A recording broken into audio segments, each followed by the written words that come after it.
Broadcasting live from the Business RadioX studios, it's time for Women in Motion. Brought to you by WBEC West. Join forces, succeed together. Now, here's your host.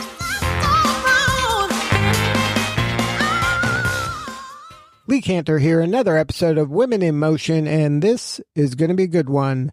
But before we get started, it's important to recognize our sponsor, WBEC West. Without them, we couldn't be sharing these important stories. Today on Women in Motion, we have Sarah Kalicki-Nakamura with Think.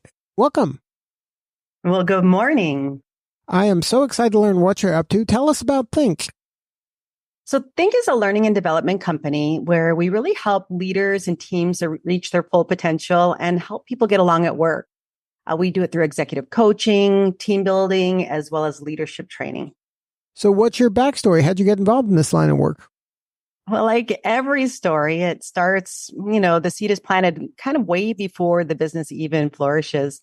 I moved to Hawaii back in 1994. And when I moved to Hawaii, I was super excited about the change and moving there, but it ended up being somewhat of a difficult transition for me, just kind of finding my footing in the state and finding what do I do and who am I when I'm there. And so I worked in the hospitality industry at the time, and I was working with Hilton Hawaiian Village. I just started my job, and I read a book about transitions. And when you're having a difficult transition, it's called your neutral zone. The exercise was to just list down as many things as you would ever want to do and start doing them. Get in forward motion to get yourself through this awkward period of time. And on my list was to actually go get a master's degree. And I didn't want to do it by myself. Just started this new job. I'm in a new state. And there was a girl sitting next to me, I guess a woman sitting next to me, looked about my age. And I just introduced myself. I said, "Hey, I'm Sarah. I'm new to Hilton," and she was new to Hilton too. And I said, "I'm thinking about getting a master's degree. Have you ever thought about it?" She said, "Yep." So I said, "Here's the admission officer. Give them a call. We're going to start the program in a couple of weeks." She signed up and we did the program together. Fast forward a year and a half later, at the end of our program, we were asked to write a capstone project and a business plan. And we decided to do it on learning and development since that was our field. Got a great grade on it, put it away. Intention was just to go back and work in hospitality and stay on track that way. And then I had my first son, and I realized I didn't want to work the same way throughout that time when he was young. And I needed to not commute as much. I wanted to have more time with him. So I dusted off the business plan, was written as a partnership. And so I went to my business partner, Cindy, and I said, "Hey, I'm going to do this and work differently while my children are young, and wanted to see if you wanted to do it with me or give me permission to do it on my own." She said, "You know what? I'll quit my job too." And we started the business. So we always laugh. We're actually accidental business women or business owners. It was all centered around a choice for how we wanted to raise our kids and run our family and have an income at the same time. So how did you make that transition to go from this concept and saying, okay, how do I did you ease into it? Did you keep your job and then start trying to get clients on the side? Like, how did that transition occur? Yeah, we went cold turkey. We did all the wrong things based on the business books, I think. So we literally quit our jobs. We set a goal for how much money we needed to make, which was very little. We just needed to pay like certain bills. So I always tell people like aim higher, because we kept making the little bit of money that we were wishing for until we started setting stretch goals. And we just sought out our first client. We just started telling people what we were doing. And we, delivered our first, I think it was a customer service program for a hospital. And, our belief system has always been just do great work each time. And the more people we help, the more business will follow. And I never thought we would be here about 24 years later under this identity. So how did you go about getting those early clients, going from kind of a corporate-y setting? I don't know if your job was sales, but when you're an entrepreneur, everyone's job sales. So how did that take place that, now I have to sell something? We were in human resources, actually. So we weren't in sales. I mean, everybody does sales, but we were in human resources. We were specifically in leadership development training, and we had made connections out in the community and people we'd worked with. And And like a lot of things, I'm sure everywhere, but for sure in Hawaii, it's just good relationships. So we just started calling people and letting them know what we were doing and asking them if they needed any help with that. And one client turned into another client that turned into another client. And one of the things we're most proud of is that many of our clients from day one will still use our services over this period of time. So was your business primarily at the time Hawaii based? Yes, our business is primarily Hawaii based, still is. So most of our clients are still in Hawaii, although we've expanded to Las Vegas recently. And we've had some mainland clients over the years. And so we've been able to service them more. And our hope and our wish is that we're going to be able to grow more in this area as well. So what is usually your point of entry with a company? You know, it's been interesting. It's just meeting people. Usually our entry would be at the director or vice president or CEO level. And it's typically through some sort of either volunteer project or community meeting where we're able to start making these connections. Or that somebody has heard about our work that we've done for other people and they've given us, a reference or a lead saying that, hey, you know what, things have helped us. Maybe they can help you too. So are you going in to do like a project like, hey, do this, workshop, or we need this kind of teaching happening because we had an issue, so we need someone to teach this thing? Yeah. So they're usually calling because maybe an executive needs some coaching to take it from this level to the next level. And they just need some guidance in that. So executive coaching would be one entry point. Strategic planning would be another entry point. An executive body needs to think about the next 3 years out and where the organization wants to go. They need somebody to facilitate that conversation to help them map that path.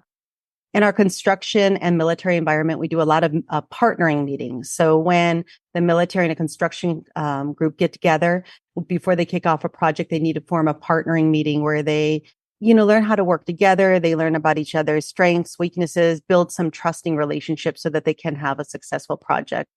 And then it could be in leadership development. They have a group of people that they know that they want to invest in to help them have those interpersonal skills and strategic skills to go ahead and lead the organization as they build a succession plan or a bench. And then also when people need to just get along at work, maybe there's some conflict or some difficulties, some pain spots on a team. It's just not working so well. We can come in and we often will help them get unstuck and find ways to, value each other's differences and thrive. Now, how have you seen coaching evolve in the business world? At one point, it was just for either senior, the most senior of people, and or somebody they're trying to fix that has a problem that needs some, help. Are you seeing it kind of being disseminated throughout the entire organization nowadays?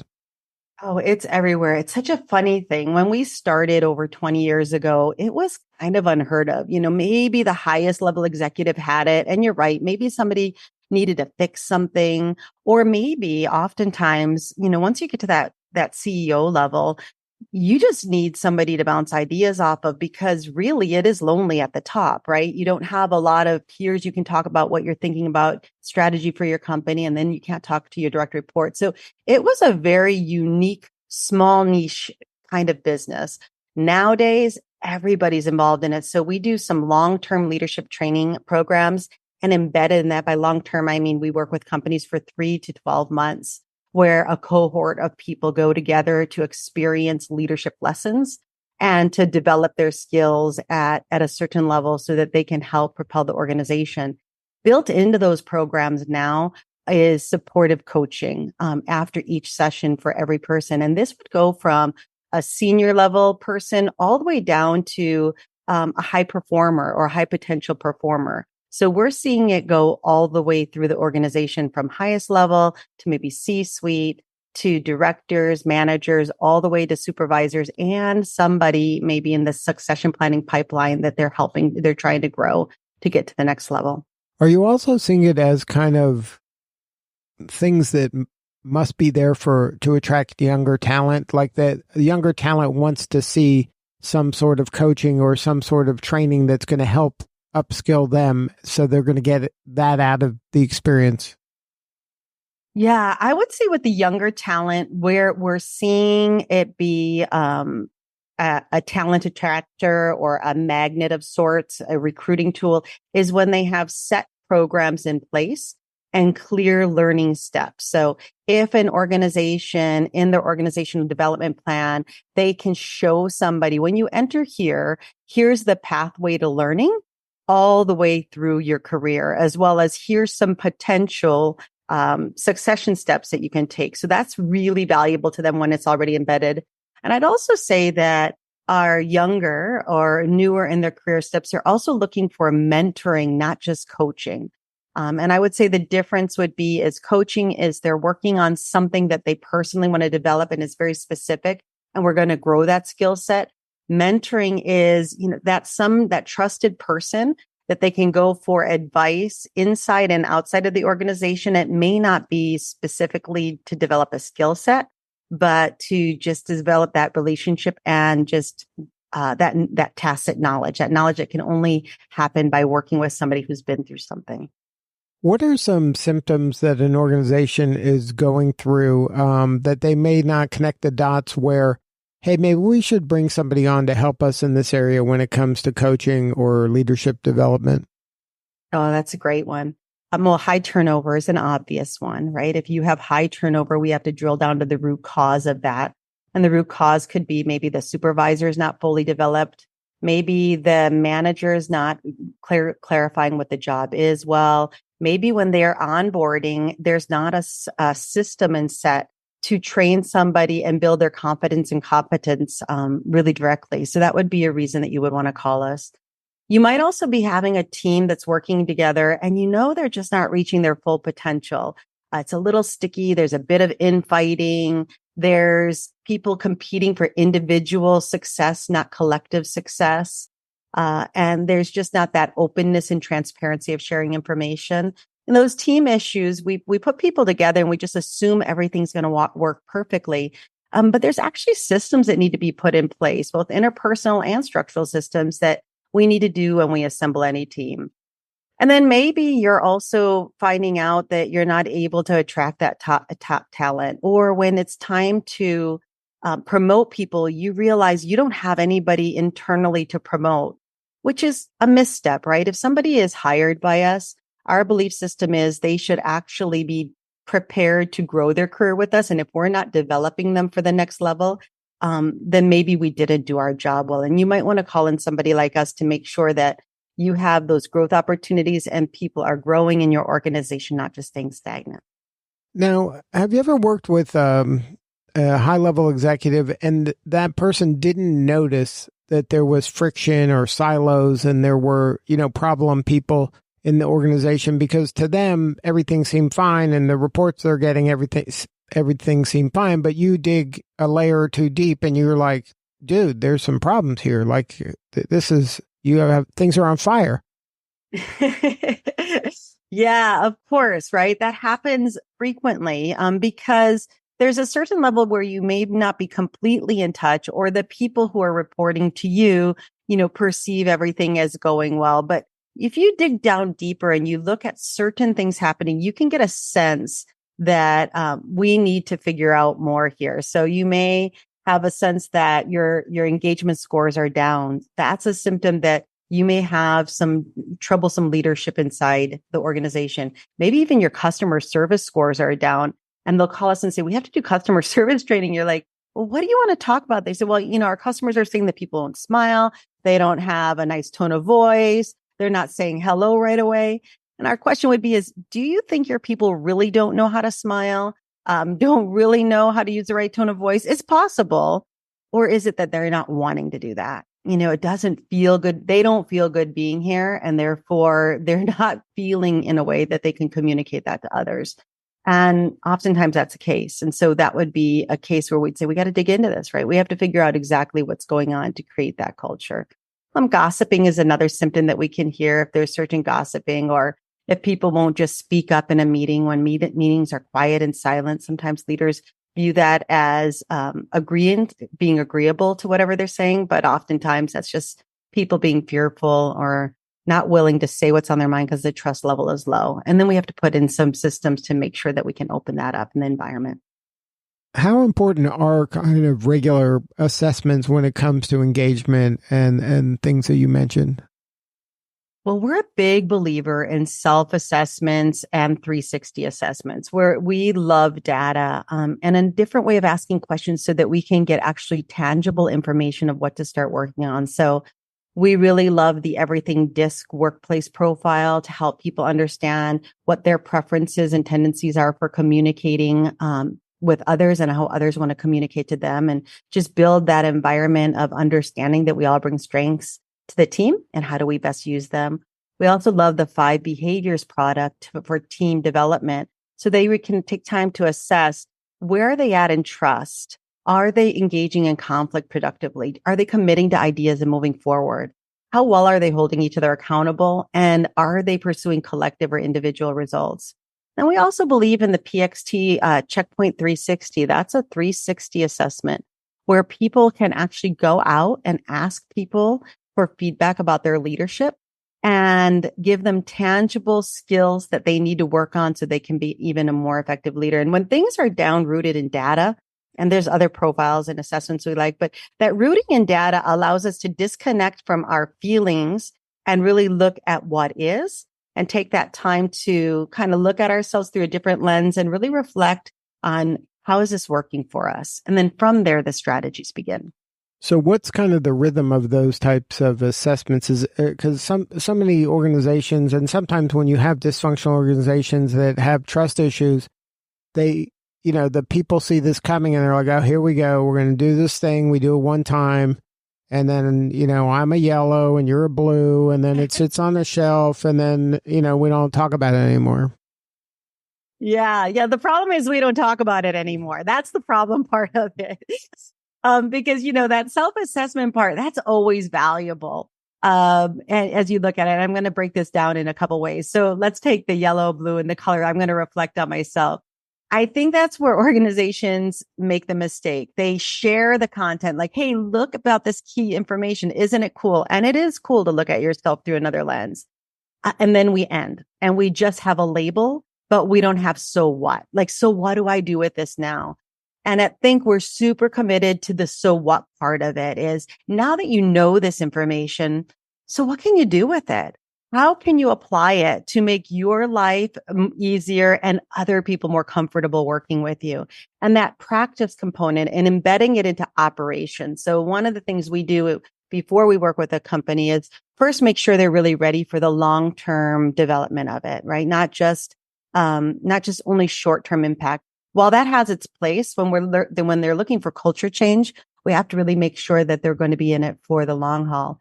And then we help them look at their operations, like where can you take this information and embed it in something you're already doing? So we're using the language throughout the organization.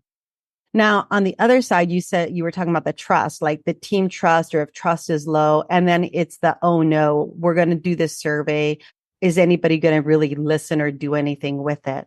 In those cases, we spend some time priming the organization, meaning we have one-to-one meetings with the participants before they do it, usually sitting at the team level. And we talk to them about what the assessment is, what they want to get out of it, why they would want to participate, what we're trying to do. And we make that one-to-one connection first and really get to know a little bit more about the person. And then we invite them to take the survey, and we show them in that process our commitment to that we've set up with their executive to actually carry it all the way through till there's some sort of resolution that's satisfying to the team. Now, why was it important for your firm to become part of WBEC West? It's a funny thing. So we've been around for 24 years, technically with the name Think, a little less than that. And we're a women-owned business. Me and my best friend own it. Although that was another rule we broke. I think somebody told us the only ship that doesn't sail is a partnership, but we do. We sail well. And as a women-owned business, it was to us for a long time, like, isn't it obvious we're two women and we own it? So we are one. And then we would try to do the designation, and it just, life would get away from us and we wouldn't do it. And we finally met somebody named Monica Colburn here in Las Vegas, Nevada. And she's a business consultant that helped us really see the importance of it and navigate the process. And once we got our designation, I just realized probably something I didn't even notice is just this whole world of opportunity opened up to us. WBEC West keeps us in the loop of future opportunities. There's educational opportunities. Just even having the logo on our site and in our signature line has helped us even secure more business for people who are really interested in working with women business enterprises. And I'd say we're probably just scratching the surface of all the goodness. We've only had it for about a year. We've recertified, and we're excited to keep getting deeper and deeper and give back too, right? Find our ways to give back as well as be supported by the organization. Now, can you share a story about a company that went to you with the challenge and how you were able to help them kind of overcome that and get to a new level? And obviously, don't name the name of the company, but maybe share what challenge they had and how you were able to help them. Yeah, gosh, there's so many ones. I'm trying to figure out which one would be most satisfying. Would you prefer a team conversation? Well, whatever you think may be the most rewarding, where you're like, oh, I made an impact, that this really helped. We do this series called Growing Leaders, and it's a 6-month program that we bring inside organizations. And it's really a leadership development program that focuses on the interpersonal skills. And embedded in that is the content. A cohort goes to work together, and then they also are able to apply the lessons afterwards. And we've recently been working with a healthcare company, and we're working at actually supervisory levels. So these are early leaders. And at the end of this program, we do a graduation. And in that graduation, people talk about the most valuable lesson they learned or how it impacted them. And over again, what we hear is, I wish I would have known this earlier. It would have helped me so much. I'm now able to handle difficult conversations. I have the confidence and competence to speak up like I hadn't been able to do before. I'm able to lead my team better. And now I'm willing to apply for jobs that I wasn't actually thinking that I was qualified before. And it's making a difference in terms of how we're managing our budget, how we're managing turnover, and how we're growing our leaders. And we've now started with one cohort in that organization. They're now on I think they're going to be on their 5th cohort, because the organization is really seeing trust just grow amongst all of their management team who have been going through it. They're seeing that people are handling situations more directly. They're able to understand the business at hand and give innovative ideas to making sure that they meet their business demands. Wow.